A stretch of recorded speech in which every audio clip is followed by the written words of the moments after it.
Hey everyone, welcome back to my channel. So today's video is a bit of an exclusive. I've not mentioned this anywhere else online, none of my socials or anything, so YouTube definitely heard this first. So in this video I'm going to be talking about two treatments that I've recently had done. Both I've never had done before, so this is very much a first impression. There will be questions that I'm going to answer and also live footage from the actual procedure. So if you have phobias or anxiety of needles, then you won't want to watch that part. I will put a trigger warning beforehand. I'm going to answer the questions first and then go into the procedure. So the two treatments that I had done was TROUGH, which is under your eyes, and also cheek fillers, which I had across here. I didn't have nothing in this area, it was just mainly across the cheekbone. So the doctor is Dr Yusra, who you might know that I already love. She did my rhinoplasty filler. I'll put a link to that video below. Basically she corrected the broken bone that I had across the bridge. It was just here actually. She corrected that and then did a little bit of correction down here as well. So I had this done at her Liverpool clinic. She also has a London clinic, which is where I had the rhinoplasty done, but I went to Liverpool this time, which is where she's mostly based. So if you're looking to catch her, then I would definitely try the Liverpool clinic first. It's very cozy, there's a load of space, so if you want to take someone for support, there's plenty of room for people. There's a seating area. It is just a very relaxing space. It's sterile and clean, but it's not too kind of clinical and scary looking, if you know what I mean. It does help you to relax. So for the TROUGH, it's $395. For the cheeks, it differs slightly depending on how many mils you want. So if you want 1 mil, say half mil in each side, then it's $395. If you were wanting 1 mil, say in each side, then it's $350 each instead of $395. So there is a bit of reduction there. So the time taken is between 5 and 15 minutes, I'd say, depending on each person, as everyone is different. That doesn't include the consultation though. The consultation should be very in-depth, it shouldn't be rushed through. So if the doctor is rushing you through consultation, I would have, you know, slight alarm bells there. You do want to ask a lot of questions, and you want to make sure that they're also asking you questions like what your expectations are, so that you can both get a great understanding of what you want to achieve and what realistically they can provide. So I'm going to talk about the under eyes first. So for both treatments there's a 1-point entry using a cannula, which I'll go into in a bit.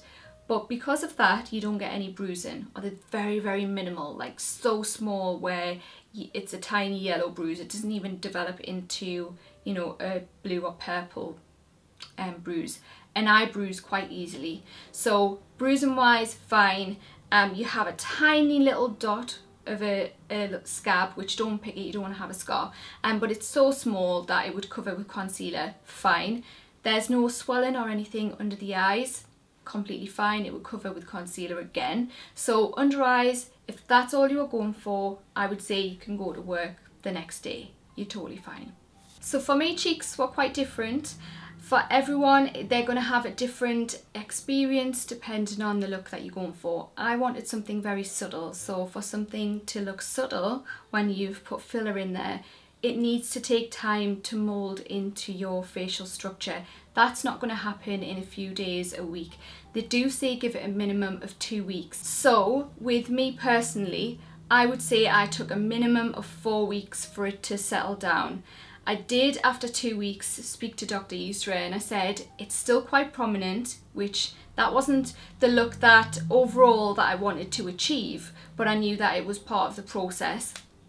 And she said that it was completely fine, we'll see how it is in a few days. So because with myself there was a few factors involved, my skin is quite thin, so anything underneath it that, you know, in areas where there's not a lot of fat or muscle, then you are going to see a lot more than someone who has thicker skin. So I found that after 2 weeks it was still quite visible. After 3 weeks it was again, it wasn't as visible, but I felt like it was still quite high. So I then started massaging it softly. The way I was massaging it was rocking my finger and then going that way. I wasn't really rubbing my face and pulling, I wasn't doing any of that. Just a couple of times a day I would do that, just along it, and then rock, and then that way, and then rock very, very gently. And I did that twice a day, I'd say, for about 3 days, and I started to notice a difference, and it was really starting to soften down. Now obviously I like the results. It's been about 2 months, I would say. So if you do have cheek fillers, or if you have had cheek fillers and you're feeling the same way, then I would speak to your doctor straight away and get their advice. Ideally you want to go and see them. Dr Yusra, with her being in Liverpool and it being 3 hours away from me, I couldn't get to her, so we were speaking all the time on the phone, and I was sending her images and videos. She was video calling me so she could have a look, and she was happy with the process, but obviously she knew that I was concerned, so she was giving me advice based on that. It wasn't just a case of, oh, it's fine, it's how it goes. So definitely speak to your doctor. So I had 0.5 mil under each eye, and then we did 1 mil ish in each cheek. I say that because we had to put more in the left side since it's thinner than the right side, but it worked out that we used 2 mils for the cheeks and then 1 mil in total for the under eye. So Dr Yusra used Redensity 2 underneath the eyes and Voluma on the cheeks. So Dr Yusra injected underneath the muscle so that it gave a smoother finish. If you place on top of the muscle, it can look artificial and almost like it's bulging. This is a trigger warning, as I'm about to show some live footage from the treatment which features needles. So as you can see, there's no numbing cream on the cheeks or underneath the eyes. So what Dr Yusra did is just pinched my cheek with her finger and thumb and then inserted the cannula. It feels like a sharp scratch, very similar to when you have your bloods taken, and then that creates the little entry point. When the thinner needle goes in and she starts injecting the filler, you can hear a slight kind of popping noise, and what that is just the filler going underneath the skin, and it's a very normal noise. She assured me, you know, I didn't even ask her about it. She said you might hear this noise and it's completely normal and it's just the filler. I think it's the sound of the filler coming out of the needle. So I had heard it, but I hadn't said anything, so I was relieved about that. And then the filler itself, it contains an anaesthetic, so that numbs the area anyways. So as she moves about, you don't actually feel anything. You can just feel a sensation of movement. There's no pain at all, especially once the first lot of filler starts going in with it containing the anaesthetic. The only thing I would say is there's a very slight discomfort across the cheekbone area, not for scratching, just because you can feel a very slight pulling motion, but that is all. There's absolutely no pain involved. So there's one more question that you might have, which is why I had numbing cream on my nose and on my lips. So essentially this was my second appointment for my rhinoplasty. The first one, as you know, was to do the majority of the correction and, you know, the shaping, and then Dr Yusra invites you back for a second appointment, which you don't pay for. It's part of the first treatment, just to do any corrections of any areas. Say once the swelling's gone down, she can see there's slight areas that might need a little bit more filler. So I think with the tear trough, once it's worn off, I would have it redone. I liked how it immediately made me look more awake and less tired and just fresher. So I hope you guys enjoyed this video, and I just want to say that I film and I share these more as an informative video for you guys, rather than something that you feel that you now need to do. That's absolutely not my intention at all.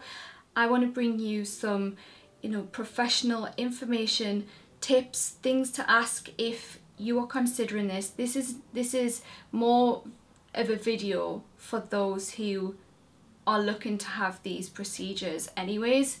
I want you guys to know what to ask the doctors, what type of doctors to look for, what to avoid, etc, etc. This is more about safety in the beauty industry rather than pushing this on you.